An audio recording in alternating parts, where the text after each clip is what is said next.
महारानी दुर्गावती की, महारानी दुर्गावती की। उपस्थित मेरे मार्गदर्शक दादा भाई जुगराज दत्त द्विवेदी जी, मेरे बड़े भाई आदरणीय श्याम सिंह कुमरे जी, मैडम कुलपति मैडम लीला मलावी जी, मोहंती जी और डीएन मार्को जी जो कि प्रिंसिपल है जबलपुर में, मेरे आए हुए सभी टीचर्स, संस्था के संस्थापक, नारी शक्ति में सबसे बड़ी शक्ति हमारी बेटियां हैं। मैं चाहता हूं कि आप अपने लिए एक बार जोरदार ताली बजा दें। भगवान बड़ा देव शिव की ओर देश हित में प्राणोत्सव करने वाली कई बलिदानियों की धरती शिवनी, जिसमें कि शहीद बिंदु कुमारी जी के चरणों पर मैं श्रद्धा सुमन अर्पित करते हुए आप सभी का तहे दिल से आभार व्यक्त करता हूं। महारानी दुर्गावती जी के पंचशती जयंती समारोह के अवसर पर विगत दिनों से कई कार्यक्रम हमने आयोजन किए, जिसमें कि 1000 से अधिक कार्यक्रम संपादित किए हैं। उसमें करीब 52,000 जनता हमारे कार्यक्रम में सम्मिलित हुई है। और ये मान के चलो कि हम लोगों ने इस कार्यक्रम के साथ साथ स्वास्थ्य शिविर, दिव्यांग की सेवा, खेलकूद, महिलाओं का सशक्तिकरण, महिलाओं को स्वावलंबी बनाने के लिए और अनेक कार्यक्रम करके हमने रानी दुर्गावती जयंती को सफल बना श्रद्धा सुमन अर्पित करने के लिए इस कार्यक्रम का लगातार ये हमारा ये आयोजन चल रहा है। क्योंकि आज हमारे बीच में युवा हैं और मैं अगर इतिहास की बात करता हूं तो आप सभी रानी दुर्गावती जी के बारे में जानते हैं। अगर नहीं जानते हैं तो ये बात मान के चलो कि आप अपनी संस्कृति को भूलें ना, क्योंकि अगर हम एक बहुत अपने जो पिछले इतिहास को अगर देखते हैं तो ये आप देखें, चाहे रानी दुर्गावती हो, अहिल्याबाई हो, उसमें नारी का जो प्रथम स्थान ही रहा था। तभी तो ये युद्ध स्तर पर, युद्ध भूमि पर, ये वीरान के धरती पर उन्होंने अपने इस कार्य को अंजाम दिया। आज हमारी बेटियां हमारी इस देश के लिए अपने प्राणों के साथ साथ अपने समाज में अपना एक योग्य स्थान बनाने के लिए पुनः जागृत हो चुकी है। तो मैं सभी बेटियों को तहे दिल से धन्यवाद देता हूं कि आप इस कार्यक्रम में सम्मिलित हुए और सम्मिलित होने के साथ साथ आप अपने दिल में आज से प्रण ले लें कि आज हम अपने आप में सेल्फ डिफेंस, खुद स्वावलंबी बने। एक शिक्षा के क्षेत्र में अपने आप को इतना ऊंचाई लेना जहां पर हर रास्ता आपको आपके नाम से ही जाना है। मैं आपसे निवेदन करता हूं कि आप सबसे पहले कहते हैं ना कि प्रात समय उठे रघुनाथा, माता पिता गुरु नाभो माता। इस सिद्धांत को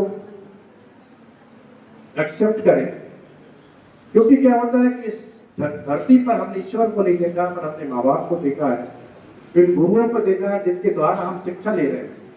तो हमको सबका एक दूसरे सम्मान करते हुए, सबको एक दूसरे का साथ देते हुए और सबका एक दूसरे का सहयोग करते हुए जब हम आगे बढ़ेंगे, दुनिया की कोई ताकत हमारे लिए पीछे नहीं कर सकती। ये आप मान के चलते, जिस व्यक्ति के दिल में सम्मान है, जिस व्यक्ति के दिल सेवा है, जिस व्यक्ति के प्रति, समाज के प्रति अपनी अनुभूति है, प्रेरणा जागृत है, तो वो व्यक्ति कभी भी अब इसमें असफल नहीं हो सकता। क्योंकि अगर आज आप शिक्षित हो तो उन माता पिता के द्वारा, और अगर आप शिक्षित करोगे तो वो आपके द्वारा।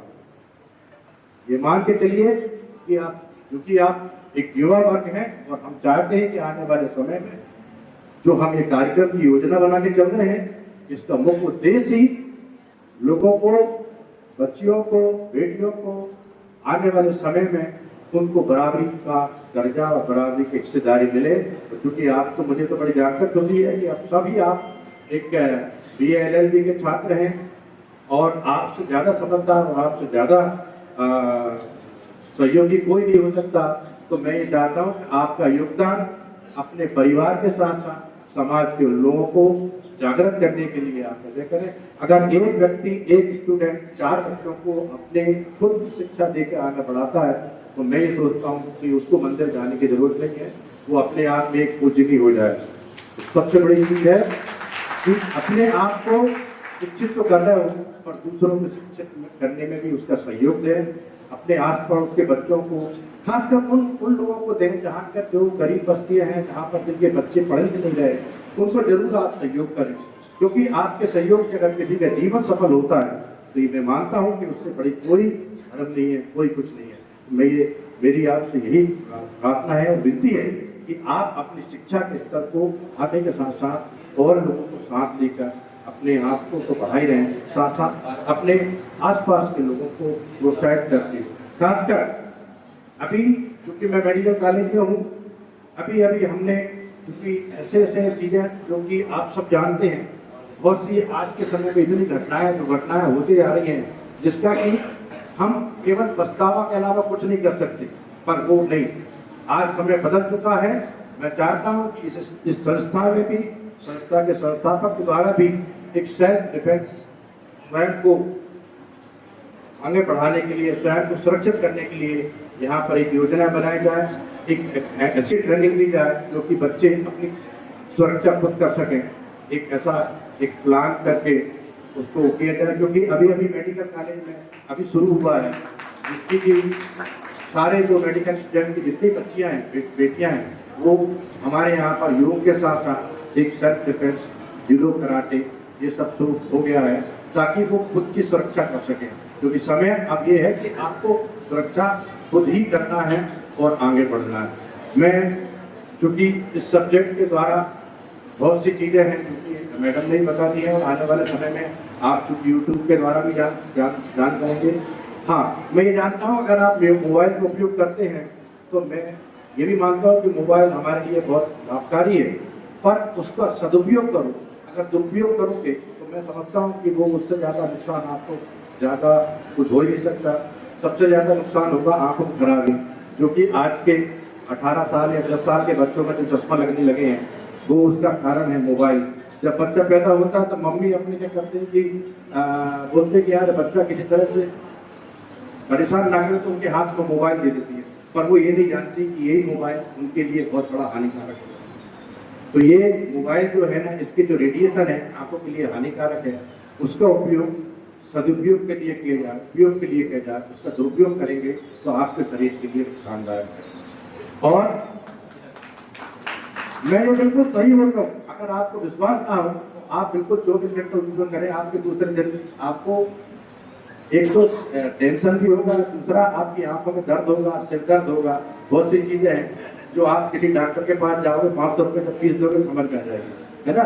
तो इसलिए आप सभी सचेत रहें, अच्छा संस्कार रखें, संस्कारों से आगे बढ़ें और अपने को सम्मानित करें और दूसरों को सम्मान दें और अपने गुरुजनों का नाम करें और इस संस्था का भी नाम करें, ताकि ये जो संस्था जो आने वाले समय में और अच्छे से अच्छे बच्चों को आगे बढ़ाने में सफल हो सके। इन्हीं शुभकामनाओं के साथ मैं आप सभी का पुनः बहुत बहुत धन्यवाद।